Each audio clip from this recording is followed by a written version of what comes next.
Muy bien. Grata siempre la conversación con el profesor Carlos Díaz Rosillo. Y la pregunta es sobre este rumor de que el gobernador de la Florida, Ron DeSantis, podría, es uno de los nominados a secretario de Defensa. Sí. Pero bueno, aquí hablan como si fuera el nominado. Sí, no. Bueno, el presidente ya hizo todos los nombramientos al gabinete, absolutamente todos. Lo que pasa es que uno de esos nombramientos, el de Pete Seckhead, que es comentarista de Fox News, ha sido recibido con cierta controversia y se menciona que quizás o él se retire o el presidente le quite su apoyo. O sea, él no ha renunciado. Hasta ahora ni ha renunciado ni el presidente le ha quitado su apoyo. Pete Hegseth es el nominado a ser secretario de Defensa.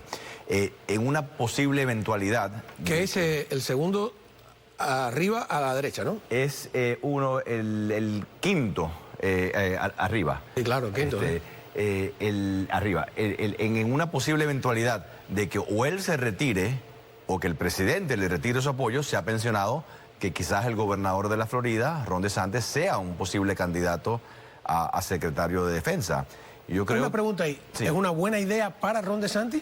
Yo creo que sí. Y aquí lo bueno es que independientemente si es el nominado para secretario de Defensa o si se queda como gobernador, es una gran noticia para Florida, ambas.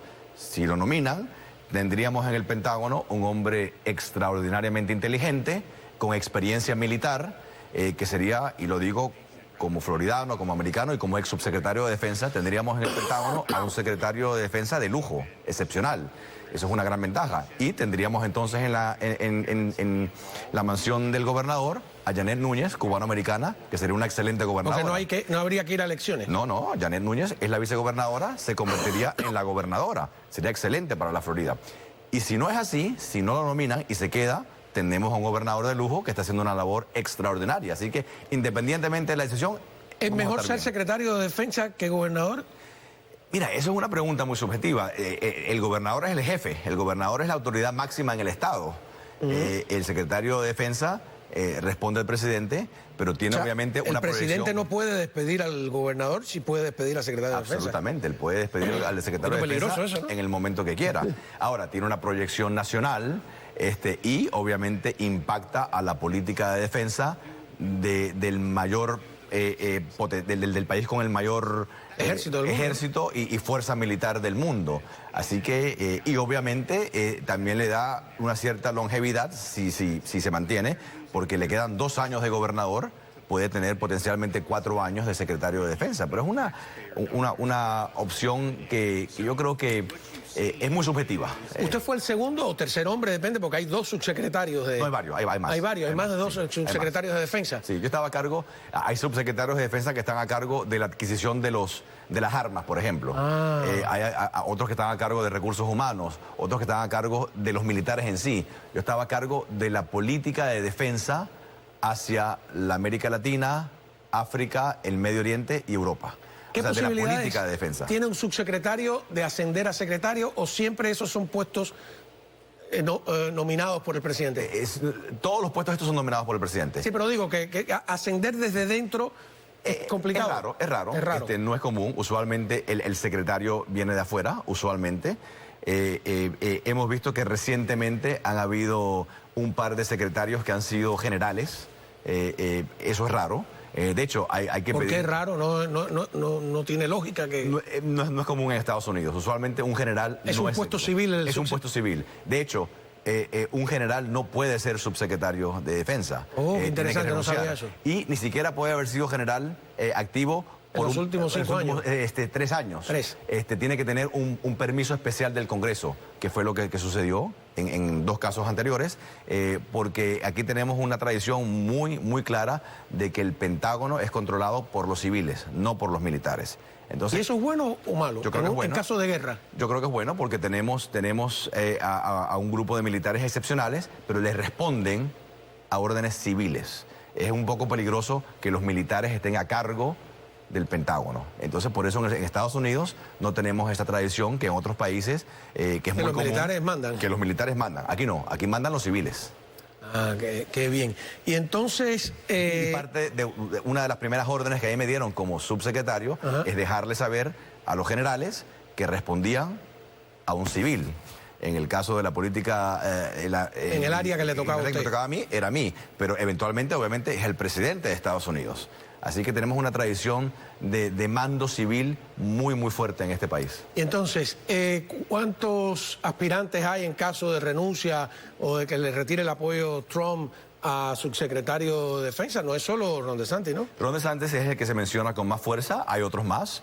Entre ellos está un senador de Tennessee, Bill Hagerty, que fue embajador del presidente Trump a Japón y después se lanzó al Senado en Tennessee y ahí sigue con mucho éxito, también se menciona a él, así que hay varios candidatos. Hay varios. Pero obviamente para nosotros en la Florida sería un lujo tener al gobernador DeSantis en cualquier cargo nacional, porque es un gran ejecutor y un hombre brillante. Ahora, veo la Florida muy bien representada en el gobierno. Sobre representada, así es. ¿Cómo es? A ver. Tenemos a Marco Rubio, tenemos al asesor principal de Seguridad Nacional para los Estados Unidos, un congresista de la Florida. Así que tenemos, por lo menos en el tema de seguridad nacional, tenemos una gran representación de la Florida, a la posible fiscal general, claro, que fue la fiscal general de la Florida también. Tenemos más que cualquier otro estado. ¿Y en eso interfiere o es a consecuencias de que Trump vive aquí en la Florida?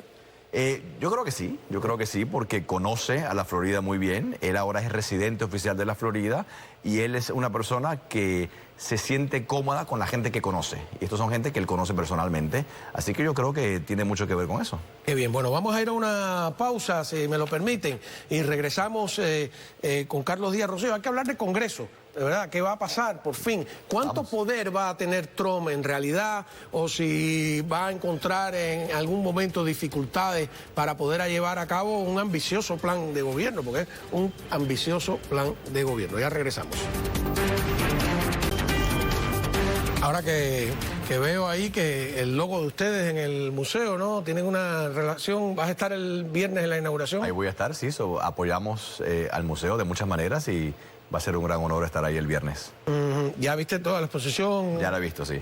Formidable. Sí. Formidable, muy impactante. Por ejemplo, para los estudiantes, para los muchachos jóvenes, sirve. Yo digo que estéticamente está muy bien, eso me Totalmente, sorprendió. sobre todo, como lo dice el título, es la historia no contada, ¿no? Que podemos ver anécdotas, datos que la gente no sabe, los estudiantes no saben. Datos de la Cuba republicana, de lo que pasó después al llegar la dictadura y, como vimos ahí, en el futuro, ¿no? Es muy buena exposición.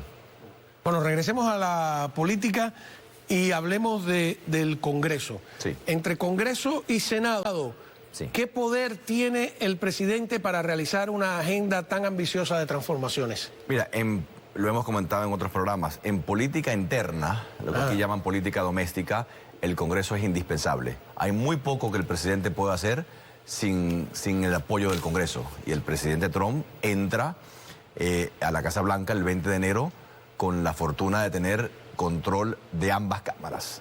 En el caso del Senado, que no solamente aprueba las leyes junto con la Cámara, sino que es el que aprueba las nominaciones a los cargos más importantes, va a tener a 53 republicanos de 100. Hacen falta 50 si tienes la vicepresidencia, porque el vicepresidente es el que desempata si hay un empate. Así que va a tener 3 más de lo que necesita, 53 a 47. En la Cámara va a estar un poquito más ajustada la cosa. Hay 435 representantes, hacen falta la mitad más uno, es decir, 218 para tener mayoría, y los republicanos van a tener 220. Así que van a tener una mayoría mínima, ¿no? Si 3 republicanos cambian de opinión y empiezan a votar con los demócratas, ahí se pierde el control. Así que va a tener una mayoría muy importante en el Senado. Porque se enfermen, ¿no? Exacto. Y una mayoría muy ligera, pero mayoría, en la Cámara. Ahora, lo interesante del que tenga control de la Cámara es que controla todas las comisiones y la división de cuántos demócratas y cuántos republicanos hay en las comisiones favorece mucho al partido en el control. Si hay, por ejemplo, una comisión con 20 representantes, uno se imaginaría que quizás 10 y 10 o 11 y 9 a favor del partido, en este caso republicano. No, es hacer algo como 12 a 8 o 3 a 7. El partido que controla la Cámara tiene una amplia ventaja, no solamente en manejar la agenda, sino en la composición de las comisiones. Ahora, él ha estado nominando a algunos congresistas al gabinete, sí, y la duda es, ¿no pone en peligro esa mayoría? Mira, solamente hay una nominación de una congresista que quizás le pueda preocupar a algunos, que es la congresista Elise Stefanik, nominada para embajadora ante la ONU, porque es de Nueva York y obviamente... ¿Puede perder? Tiene un distrito bastante sólido republicano, pero mientras no hay una elección, ahí es un voto menos, ¿no?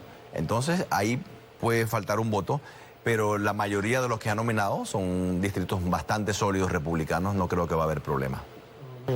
Pero ¿qué pasa? O sea, tiene que tener una elección en 70 días, es lo que estuve viendo. Correcto. En esos 70 días, ¿se te puede trabar la bicicleta? Totalmente, totalmente. Porque si tienes una mayoría en la que solamente tienes 2 más de lo requerido, si falta uno, ya tienes 1 más de lo requerido, entonces no te puedes enfermar, no puede haber ausencias.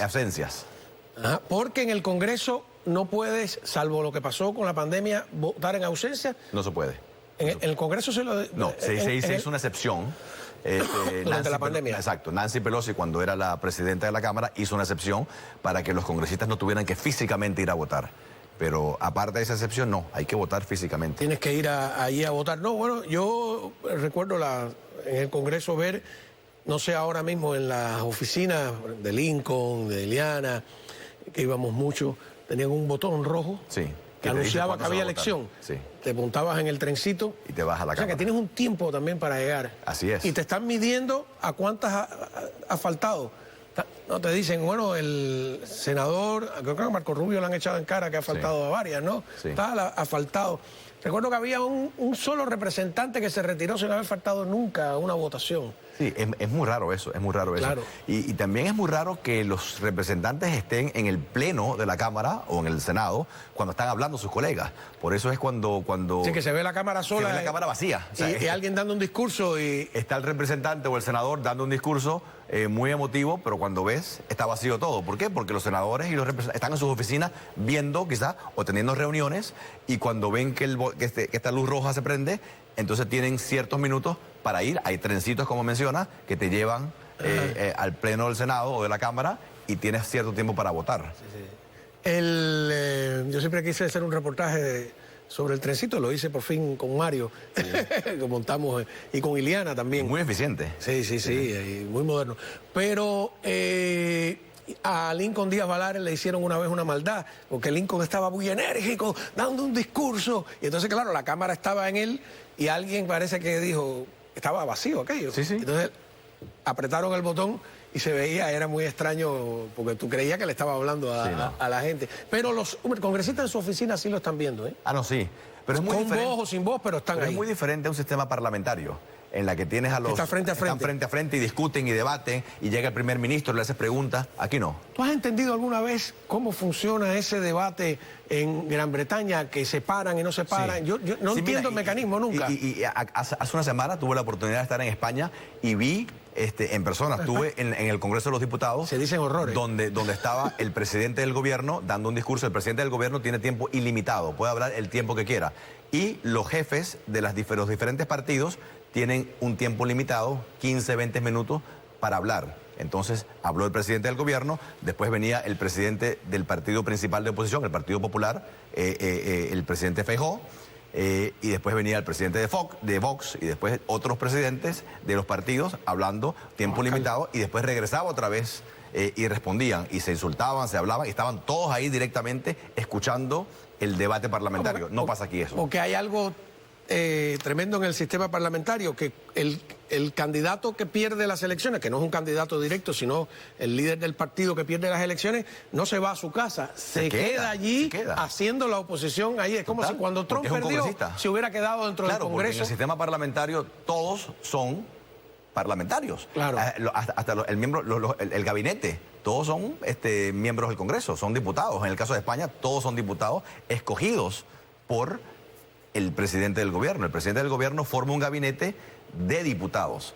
A diferencia de aquí... Entonces, y la diferencia, la separación de poderes ahí que... Exacto. Aquí la clave del sistema americano es la separación de poderes. Tienes un poder judicial, un poder legislativo... o eres diputado o eres... Totalmente aparte. O eres del gabinete. En el sistema parlamentario, todos los miembros del gabinete, todos los miembros del poder ejecutivo, todos son también miembros del poder legislativo. No hay separación. Tanto así que cuando los legisladores, los parlamentarios, pierden la confianza en su líder, disuelven el Congreso y todos se van para su casa. Sí, claro. El de España lo entiendo, el de Gran Bretaña es que no entiendo, que se paran y se vienen. Y le preguntan directamente al primer ministro y lo insultan y lo ofenden. Y gritan.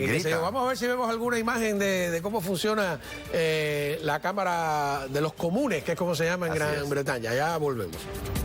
Podemos seguir viendo, es interesante. Fascinante. Deberíamos dedicar un programa a interpretar cómo funciona eso. Fascinante. Antes de irnos, sí. ¿Latinos en el Congreso? Mira, actualmente en este Congreso, aquí se llaman los congresos por el número. Estamos ahorita en este momento en el Congreso 118. 435 miembros. Duran 2 años y en este Congreso de 435 hay 49 latinos. En el Senado 6 latinos. En el próximo, que es el 119, van a haber 45 latinos, baja, pero 7 senadores. Ahí sube uno. Qué bien. Bueno, muchísimas gracias por haber estado aquí con nosotros. Gracias a ustedes por la sintonía. Y nos vemos en la radio 1260M en su dial de 3 a 5 de la tarde. América Radio. Buenas noches.